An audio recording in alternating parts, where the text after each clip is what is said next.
Our guest on the show today is Dina Bassile, founder of Melbourne-based independent accessibility consultancy Tibi Access. Good morning, Dina. Welcome to 103. Good morning. Welcome to 103.7 3WAY-FM. Thank you for having me. I'm very excited. Thanks so much for joining us. First of all, can you tell us about Tibi Access and what motivated you to start it? Yeah, I grew up around live music. Mum took me to my first show when I was quite young, and I fell in love. And then from there, I went to gigs as often as I could, and ended up doing, a business degree in entertainment management. And from there, I guess I was a little bit lost as to what I wanted to do. And one of my lecturers said to me, "You need to find the gap in the industry and fill it." And Right. I guess I saw the gap in the industry as a person with a disability myself, and a love for a love for live music, and seeing the gap in access. That was where I started Tibi. I wanted to fill that gap, and Tibi is all about bringing together the disability community and the arts community as well. So it all sort of fell into place really nicely for me. Right, yeah, that's great. Look, can you tell us about some of the accessibility initiatives Tibi Access have been involved in to date? And the and the improvements as well that have actually resulted from these? Yeah, well, I guess the main one for us is Tibi Access is the access liaison for Big Sound. So every year we've seen Big Sound improving their accessibility, time and time again. And I've seen Q Music implementing what is at Big Sound into the other events, which is it's really great to see that, people are learning from what's being implemented into one festival and putting it into the rest. And that's fantastic. It's been really lovely. And Tibi also has created a couple of campaigns, and one of them sort of touches on breaking the barriers surrounding musicians with disability. And I think, that one has been a real eye-opener for the people that have seen it. And I think it's sort of opened doors for people to realise that there are a lot of musicians with disability out there in the community who want the same opportunities as everyone else. Yeah, that's great. Look, you sort of touched on it. With how's the Tibi Access been received by the various stakeholders? Really well. People are really wanting to learn. They want to upskill and bring their businesses up to speed and be more inclusive and be more accessible. And I think throughout COVID, because we haven't had time to plan shows, people have had the opportunity to learn and to take that time to do our workshops and seek consulting from us, which has been really great. Yeah, so you can see real improvements happening all the time. Yeah, definitely, and it's great. Yeah, that's great. Look, the name Tibi Access is a really catchy one. How'd that come about?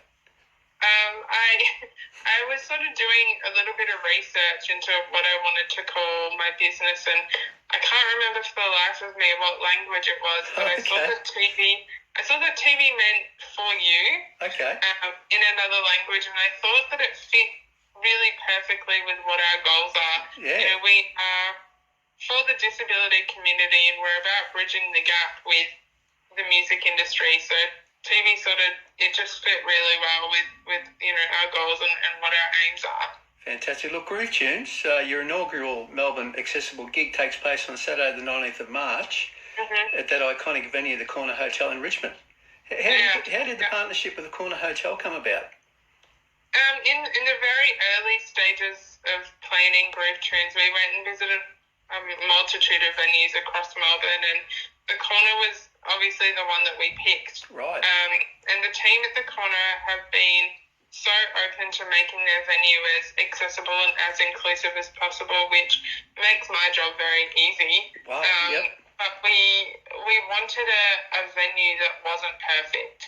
We wanted a venue that is used, really frequently and is very popular, and we wanted to showcase that this is how you can make any venue, any show accessible and inclusive by implementing, all the accessible features that we've done.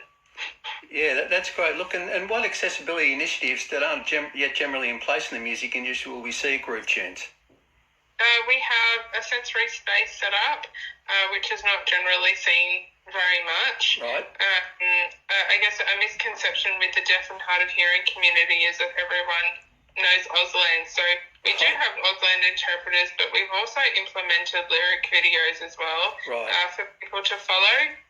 We've implemented a lowered section of the bar as well to make that accessible and for people to independently use the bar as well. So we've got a range of different sort of access features across the venue. Yeah, that's fantastic. Look, there's a great lineup on the bill, of course, of Groove Tunes. I'll go through them. Some of them, the Grogans, Matilda Pearl, Orange Zong, Edward Ruzak and Saint Ergo. Wow. What were these particular acts asked to feature in your inaugural Melbourne Accessible gig?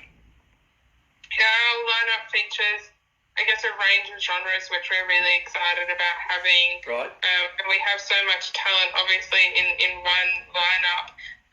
We have artists on our bill who represent the disability community, the LGBTQI+ community, and then we also have, Melbourne favourites like Matilda and the Grogans. I guess we really wanted a lineup that brought together a range of communities. Yeah, that's fantastic, and you've certainly achieved that. That sounds like a great bill. It's going to be a great night. With the Groove Tunes, you're the Groove Tunes event manager, of course. Yes. What's it been like pulling it all together? I'm guessing you've been kept pretty busy. It's been very wonderfully chaotic. I love it, and I have learned so much, and I take my hat off to event organisers because it's such a busy task and a busy job. But there are so many elements that need to be considered. But I'm very lucky that I have a very passionate and wonderful team working with me on Groove Tunes. It's, by far not a solo project at all. It's been very much a team effort from day one. That's fantastic. And everything right now, ready now, or are you still sort of working frantically? I bet you're still working pretty hard. We're working, till the minute of the event. Okay. We're very, very much ready. It's been a long time coming. It's been almost 2 years, if not more, for Groove Tunes to sort of come together and with COVID and everything, so we're sort of itching to the finish line. We're very excited to present it and show people what we've been working so hard on. That's great. Look, and what about the future for Tibi Access? Are there any projects and or programs in the pipeline that you'd like to share with us? I believe you think in terms of Groove Tunes becoming an annual event. Our ultimate goal is to keep doing this, to make Groove Tunes bigger and better every year, and give artists